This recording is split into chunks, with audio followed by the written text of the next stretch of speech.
So we have this wonderful story from Jesus today, and we hear that something has shifted, and he is on his way to Jerusalem. So he's had all of these healings and all of these engagements with people and all this teaching, and then it's finally time for him to move towards. But if we know the gospel story, it really seems to be the very end of the story, because we hear that Jesus goes to Jerusalem, and setting his face towards that means that he is going to go towards that cross.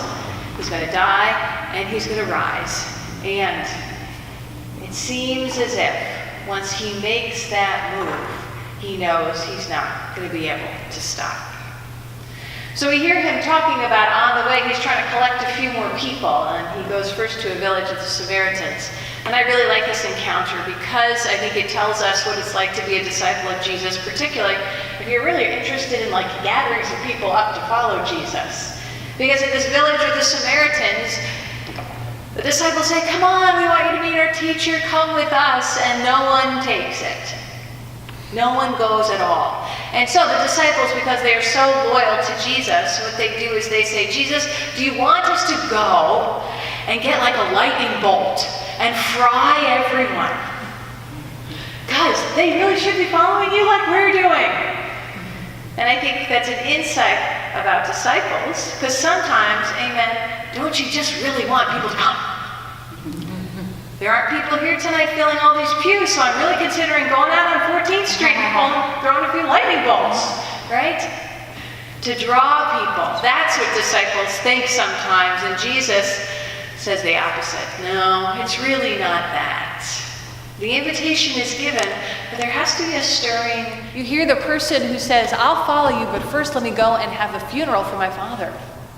I mean, doesn't that make all the sense in the world?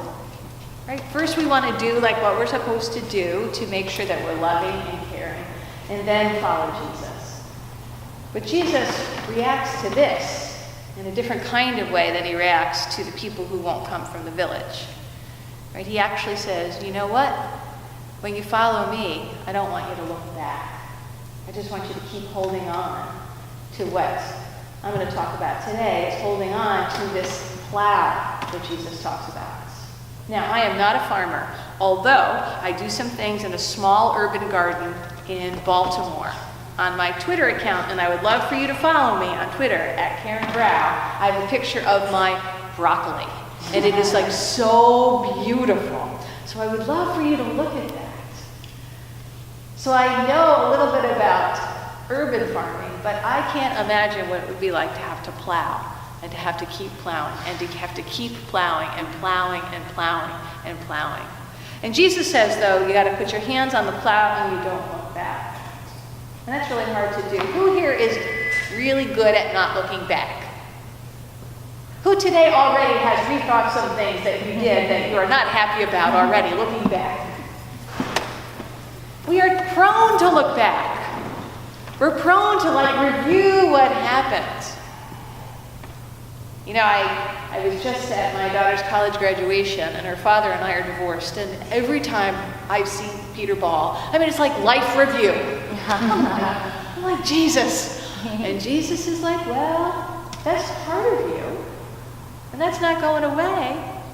But the invitation that Jesus gives to me and gives to all of us is actually just keep your hands on the plow. Because the love that I have for you actually encompasses everything that you've gone through, and it's all okay. And the grace covers all of it. It's really not lightning bolts against popular thoughts.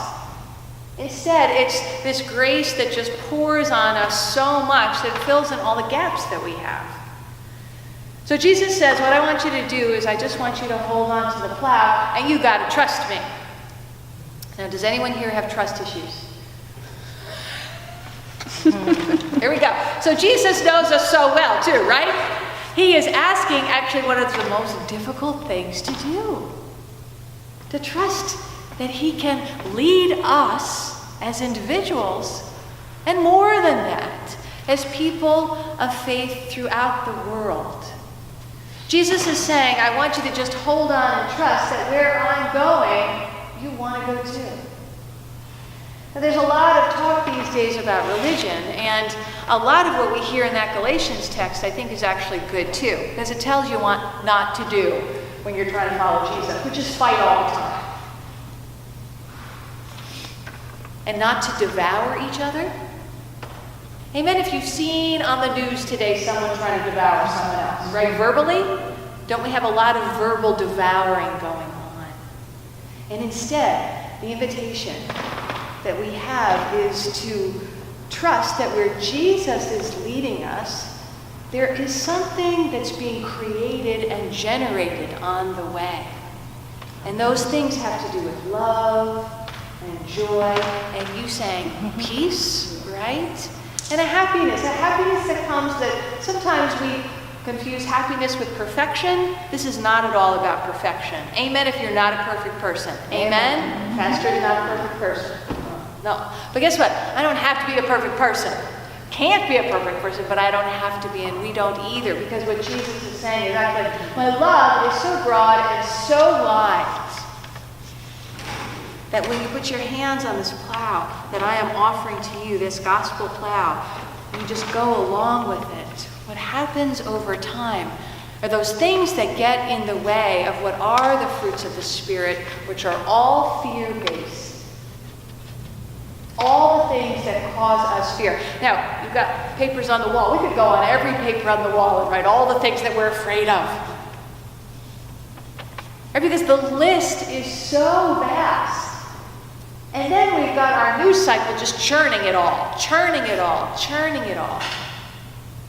So Jesus says instead, what I want you to trust is to put your hands on this gospel plow and hold on. Because where I'm leading you is about new life. Now I told you I don't know much about plows, but I do know if you sort of let go of them, they perhaps don't carry on the way that you would like them to do. But Jesus' plow is a little bit different. Because actually, we're not the ones that have to hold on in a way that makes it go where we think it's supposed to go. We're just holding on to this movement of something. It's a gentle holding on to something that's already moving. And it's already moving because this plow that Jesus offers is mobilized by grace. Some of us have studied one of the small books by Dietrich Bonhoeffer called Life Together, which talks about what it means for people to live in community. And one of the things that Bonhoeffer teaches about grace is actually we don't make it, which becomes a relief, right? Who's got a to-do list today, right? Who's got a to-do list? Right, well, guess what? Making grace is not on that to-do list according to Jesus, because you can't do that either. In fact, it's this gift. So Jesus oddly is saying to us today, what I'm offering you is a way for you to hold on to something that will move you towards a kind of life where there are fruits of the Spirit that include compassion and kindness and love for your neighbor and love for yourself. The longer I go on this journey, too, the more I know in dealing with people who are engaged in a faith practice and in a faith journey is perhaps it's harder to love yourself than it is to love your neighbor. And see, a lot of how the church has not taught that well. And one of the ways that we allow for ourselves to love ourselves actually is to do some practices that allow us to hear Jesus actually calling us by a new kind of name. Everyone has their given name, but the name that we share, because God does love us all, is beloved. Right? That's who you are. You're just beloved from the start. So you're beloved, which allows you then to love your neighbor, and guess who they are? They're beloved too. And then guess who God is? God is beloved as well. It's all interconnected. So the wonder of this grace-filled, grace-mobilized plow is there's nothing that we can do to get to it. And it almost takes away of our sort of gently placing our hands on it. One of the greatest images I have of the journey of faith is by someone named Henry Nouwen, who also talks about us as beloved. He's a great great teacher in that because he was very famous. He was teaching at Harvard. He had all these accolades and all these ways of being recognized of someone who was very, very special, and he worked very, very hard, and he wrote a lot of books. And what he discovered is he loved his neighbor and he loved God, but he himself couldn't even love himself. And what he did was he took himself out of the academic environment at Harvard and actually moved to a community, a large community, which was a place where people who have mental disabilities are in community together with someone named Jean Vanier. Because what happens when you begin to wonder, are you beloved? Perhaps the teachers that teach you that are not the teachers you thought would teach you that. And so he went into a community where he was not known, he was not recognized, and people didn't care that he had written books. All they knew is that he was the man who would show up, and he would help them eat, and he would help them change their clothes.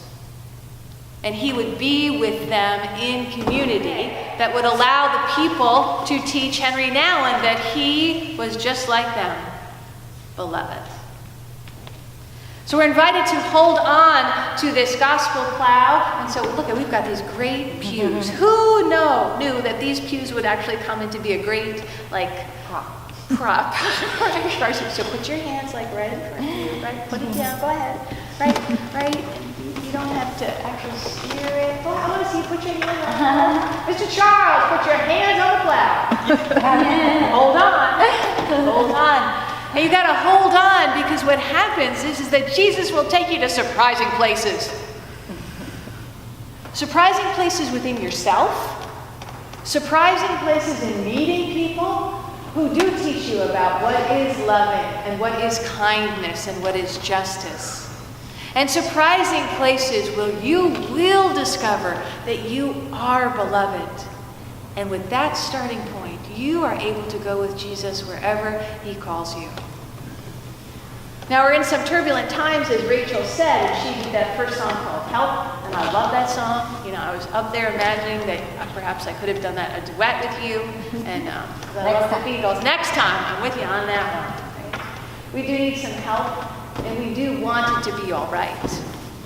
There's a lot of stuff going down. A lot of struggle and a lot of suffering in so many different pockets of this world and of this nation. And it's really hard for us to have empathy for other people because the suffering just seems so vast sometimes. So my invitation to you is to trust in Jesus when he says, hold on, keep your hand on the plow, hold on. And you don't have to look back. Because the good news is that Jesus will lead you somewhere that is of life. Jesus will lead you somewhere that will allow you to know yourself as beloved and to learn to love your neighbor. Jesus will lead you to a place where love will prevail. Because the good news is that Jesus did die on the cross and he rose from the grave, and nothing can stop that love. Nothing can stop that love. There is nothing that can stop that love. And there are a lot of people who are going to tell you actually lead with fear. Jesus says the opposite. Lead with love. So trust that you this week can hold on and maybe practice a little bit holding on and allowing yourself to be part of God's grace in the world. Because perhaps what you'll discover is that the fruit of the Spirit shows up. In Jesus' name, let everyone say amen. Amen.